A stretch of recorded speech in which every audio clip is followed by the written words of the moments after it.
The ocean has 1,000 ways to kill you, but only one voice. It is a constant roar, an endless throat that devours everything: wood, metal, men, and time itself. It swallows the screams of my companions as easily as it swallows the stars. The Odyssey shuddered beneath my feet, her hull screaming like a living thing. Timbers splitting open as if something inside the sea had finally decided to tear her apart with its bare hands. I remember gripping the rail. I remember salt burning my eyes. I remember the moment the deck split, clean and final, like a verdict already decided long ago. The ship broke in half 10 minutes ago, or 10 hours ago. I no longer know. Time dies first when you are drowning. The night sky had vanished behind sheets of rain. Waves rose higher than buildings, collapsing in slow motion, each one a hammer blow meant specifically for me. Men vanished between crests, their voices cut short as if erased. The ocean didn't rage. It didn't hate. It simply did what it has always done, claimed what was offered. When the water took me, it was not sudden. It was intimate. Cold wrapped around my legs, then my waist, then my chest. Hypothermia didn't arrive like pain. It arrived like fog, creeping upward, dulling thought, numbing fear, whispering that letting go would be easier. Each breath burned worse than the last. My heart pounded so loudly it drowned out even the storm. I was alone. The Odyssey was gone. The men were gone. There would be no rescue, no light on the horizon, no miracle. Storms like this don't leave survivors. The ocean doesn't bargain. So I did the only thing left. I let go. The sea claimed me. The cold became absolute. My limbs stopped obeying. The pressure in my ears sharpened into agony, a crushing force that felt like my skull was being folded inward. Darkness crept in from the edges of my vision, thick and heavy. My lungs screamed as water forced its way inside, turning breath into fire. And then, something changed. The roar vanished, not faded, not muffled, gone. The storm's voice was cut off as if someone had closed a door on reality itself. In its place came silence, unnatural, heavy, complete, and beneath me, rising slowly through the black, was a light. Blue, ghostly, alive. I opened my eyes, convinced this was death, convinced I was seeing the afterlife through a mind starved of oxygen. I was wrong. She rose from the depths like a goddess born of a nightmare. Her form emerged piece by piece, illuminated by her own glow. Skin the color of deep ice, iridescent and alive, adorned with strands of seaweed and black pearls that floated around her like a crown. From her head curved two massive horns, smooth and dark as obsidian, shaped like those of a ram carved by something that understood violence as art. Her face was perfect, angular, beautiful in a way that bypassed reason entirely. But there was something else there, something wild, ancient, and utterly merciless. Her eyes were not angry. They were calm, evaluating. Below her waist, her body became something else entirely. A vast mermaid's tail, covered in scales that shimmered with shifting colors, oil on water, galaxies trapped beneath skin. She did not swim. She moved as if the ocean obeyed her. I was still drowning. My lungs were moments from bursting. Darkness pressed closer. She approached. The turbulent water bent around her like air. She reached out and grabbed the collar of my shirt. The grip was gentle, precise, and absolute. Every instinct I had screamed to fight, but my body was a useless puppet, already halfway surrendered to the abyss. She pulled me closer. Her lips were an impossible red, framed by a pattern of jewels, or perhaps bioluminescent scales, that flickered softly like distant stars. She smelled of salt and ozone and something deeper still, something old. The loneliness of millennia compressed into a single presence. Then she kissed me. It was not a kiss. It was an invasion. Something cold and alive slid from her mouth into mine, down my throat. My body arched violently. I tried to scream. Water flooded my lungs, and then I could breathe. The pain vanished. Panic collapsed into an icy, terrifying clarity. My chest expanded without burning. The water no longer suffocated me. It filled me, sustained me, became something else entirely. She pulled away, watching me with the same calm focus. And her voice filled my mind. It was not sound. It was pressure. A song of the depths resonating through bone and memory alike. You have been chosen. The words did not echo. They settled. The surface is no longer your home. I wanted to speak, to beg, to ask what she was. My thoughts scattered like frightened fish. The abyss claims you. Without ceremony, she turned and dragged me downward. The descent was a journey through hell. Light died quickly. Sunlight thinned, fractured, and vanished altogether. The blackness of the abyss swallowed everything, yet I was not blind. My eyes adapted, seeing currents, pressure lines, ghostly movement far beyond human sight. We were not alone. Shapes followed us. Vast silhouettes gliding through the dark. Creatures that bent biology into unfamiliar geometries. They watched in silence, escorting their queen. Her kingdom emerged from the darkness not as a city built, but as something grown. Towers of black coral clawed upward, jagged and immense. Gardens of massive anemones swayed slowly, glowing like ghosts. At the center rose a palace carved from a single abyssal mountain, its veins filled with luminescent mineral pulsing like a living heart. As we passed through the colossal gates, wide enough for a whale to drift through, figures gathered. Amphibious humanoids with lidless eyes, beings with shells like crabs, moving with deliberate intelligence. All bowed as she passed. All stared at me, some with hunger, some with curiosity, some as if deciding whether I was food or future. She dragged me into a vast chamber. The throne awaited. It was not gold, not jewel-encrusted stone. It was the fossilized skeleton of a sea creature so enormous my mind could not grasp its scale. Ancient bones curved into a seat of power older than continents. She coiled her tail around it and sat. I was thrown to the ground before her. For the first time since the storm, I tried to speak. What came out of my mouth was not a word. It was a gurgling echo, distorted by water and fear. She understood anyway. Why? The question formed in my mind, desperate and raw. Her gaze settled on me, cold and unwavering. Your race is fragile. Her voice pressed into me. Temporary. A blink in the history of this world. She leaned forward, eyes studying me the way one studies an instrument. But you possess something my people have lost. Her tentacles, thin, dark, almost delicate, drifted from her shoulders, tasting the water around me. Chaotic adaptability, rapid change, fire. I felt something inside me tighten. I am the last of my line, she continued.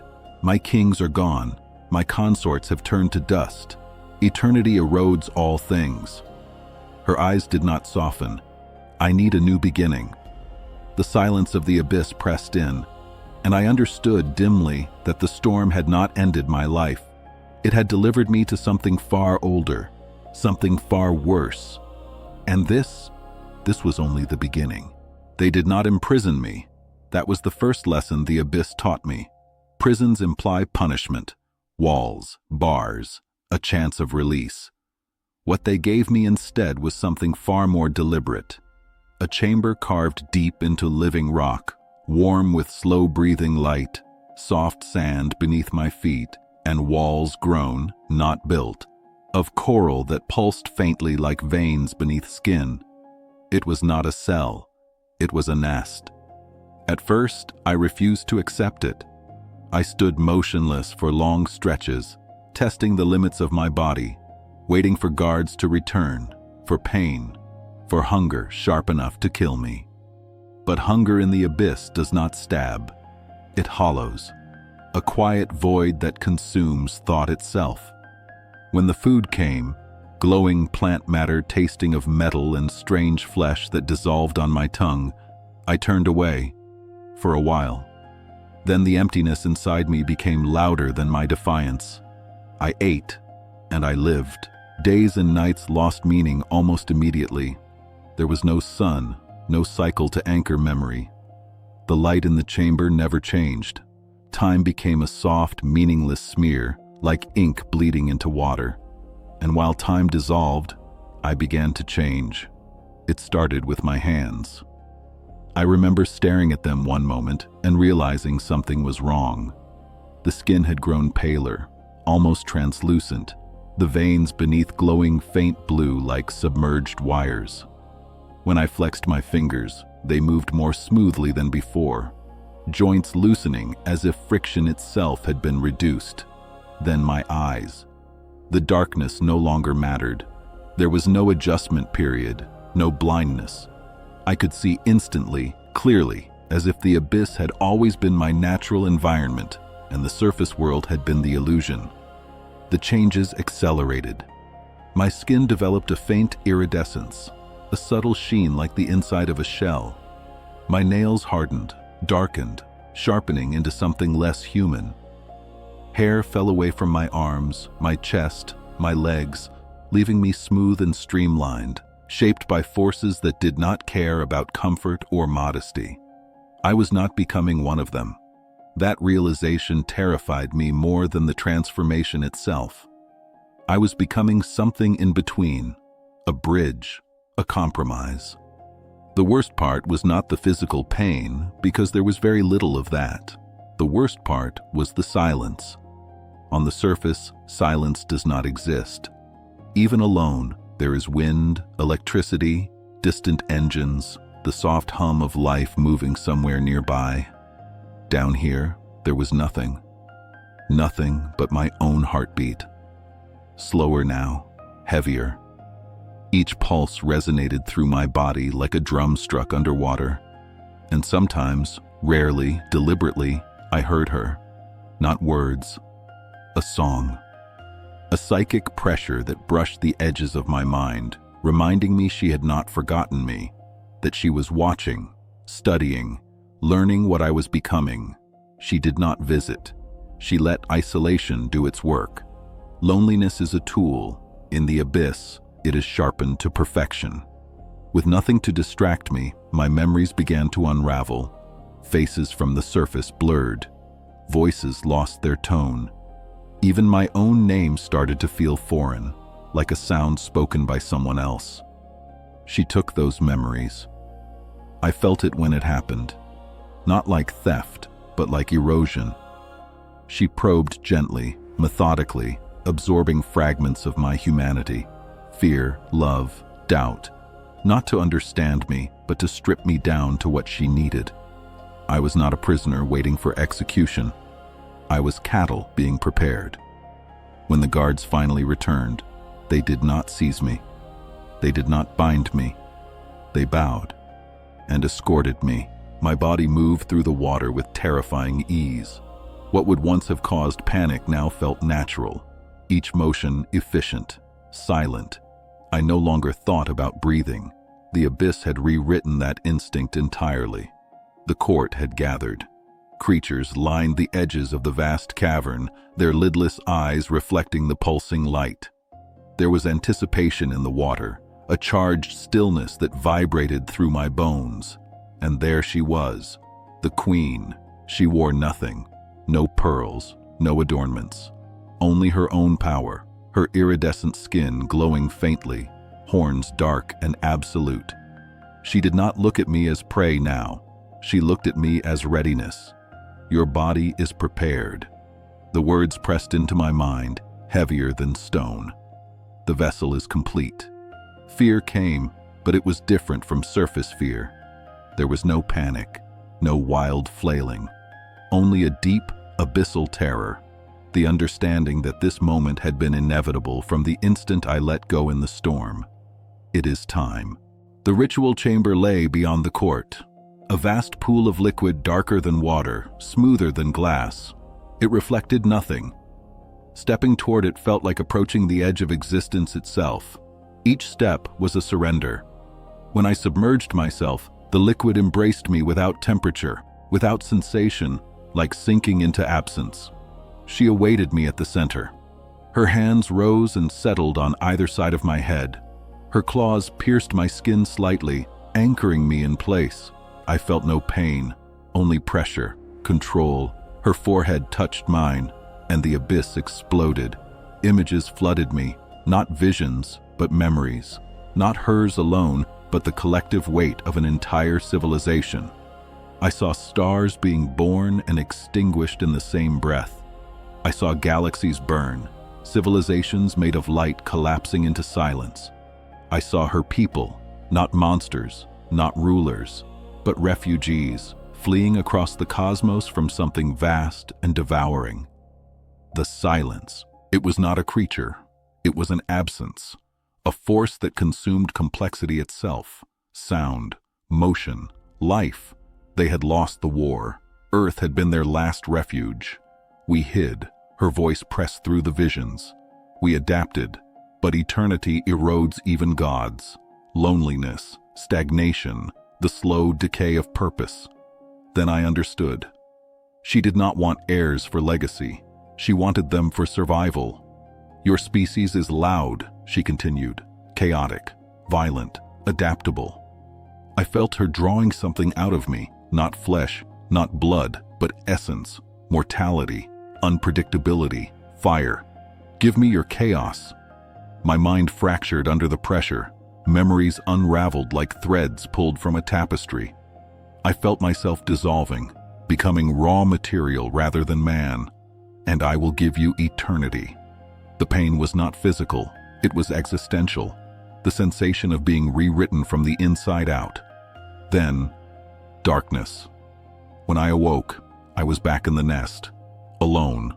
The changes had stopped. My body was complete, and something essential inside me was gone. The Queen's song was silent now. For the first time since the storm, the abyss felt empty, and I did not know whether I had survived or been replaced. The waiting began, and somewhere beyond the darkness, something new was growing. I did not know how long I waited. Time in the abyss is not counted. It accumulates. It settles into you like sediment, layer upon layer, until you can no longer tell where one moment ends and another begins. I existed in that slow, suspended state, hollow and altered, neither mourning nor hoping, simply continuing because that was what my body had learned to do. The Queen's song never returned. That absence was worse than fear, worse than pain. It was the silence after something vast has passed through your life and left nothing behind but its outline. I did not know if the ritual had succeeded. I did not know if I had been spared or discarded. I only knew that something inside me had been removed, and something else had taken its place. When the guards finally came, I felt it before I saw them. The water shifted differently. The chamber itself seemed to breathe in anticipation. They entered without menace, their movements slower, deliberate, almost ceremonial. Reverent. They stepped aside, and she entered. The Queen did not radiate command this time. No psychic pressure, no overwhelming presence crushing thought. She carried something instead, carefully, deliberately, as if the abyss itself had become fragile in her grasp. She carried the result. She approached me, and for the first time, I felt something from her that was not calculation or power. Protection. It worked, her voice whispered into my mind, quieter than it had ever been. The fire has mixed with the ice. She turned, and I followed, my body responding without resistance. The ritual cavern had changed. The dark pool was gone, replaced by a vast nest woven from luminous coral and living stone. Soft light pulsed through it like a heartbeat. She guided me to sit beside her. "You will witness this," she said. "You have earned that right." The court gathered again, but this time they did not watch with hunger. They watched with awe, with the kind of stillness reserved for endings and beginnings alike. The birth did not come with agony. There were no screams, no violence. The queen closed her eyes, her body tightening with focus rather than pain. One by one, she brought forth the eggs, large, leathery forms streaked with glowing veins, alive with quiet motion beneath their shells. 7. She placed them gently into the nest. I stared at them, bracing myself for what I had been promised. Monsters, hybrids, weapons shaped by abyss and surface alike. I prepared myself to see claws, fangs, tentacles, proof that my sacrifice had birthed horrors beyond imagining. The first egg cracked. The sound was soft. What emerged made my breath catch in a way the abyss could not erase.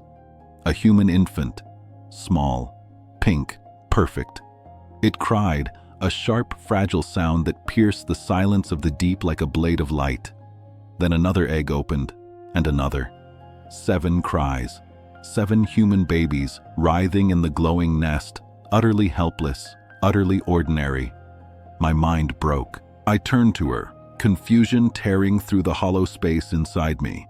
These were not monsters. These were not soldiers. These were surface-born lives, impossibly fragile in a world that should have crushed them instantly. Her gaze met mine, and for the first time, her voice carried something close to sorrow. "You misunderstand what a monster is." The truth unfolded with terrifying clarity. "Your species," she whispered, "is the monster." Images flooded me again, but different this time. Cities burning, skies choked with ash, oceans poisoned, endless war, endless noise. "Your chaos," she continued, "your violence, your relentless drive to survive at any cost, that is what I needed. Not weapons, hope." "My people are finished," she admitted. "We are too old, too tired. The war is already lost. The silence would come. It always did. But life must continue." Understanding struck me harder than any storm. She had not stolen my humanity to create an army. She had extracted it to preserve it. "These children," she said, watching them with something almost tender, "are an ark. Pure human essence, shaped by abyssal protection, hidden where the silence would struggle to reach, raised in darkness, prepared for a world stripped of noise and civilization. They will inherit what remains." I felt something stir in my chest, an ache, sharp and unfamiliar. "Purpose. Your sacrifice has given your species one last chance," she said. "Now your true role begins." She looked at me, not as a ruler to a subject, not as a predator to prey, but as an equal in burden. "You are no longer a prisoner." The word echoed strangely. "You are a guardian." The babies cried, their small hands grasping blindly at the water, at the light, at existence itself. I moved without thinking, lifting one carefully. The instinct felt ancient and new all at once. "Father." The abyss did not recoil, it accepted them. And in that moment I understood the final irony of it all. She had promised me monsters, and she had kept her word. Because in a universe facing annihilation by silence and nothingness, there is no creature more dangerous, no force more defiant, than fragile, screaming, hopeful human life. My ship sank. The storm took everything I was, and the Queen of the Abyss gave humanity a future hidden in darkness. I am their guardian, I am their father, and when the silence comes, it will not find this world empty.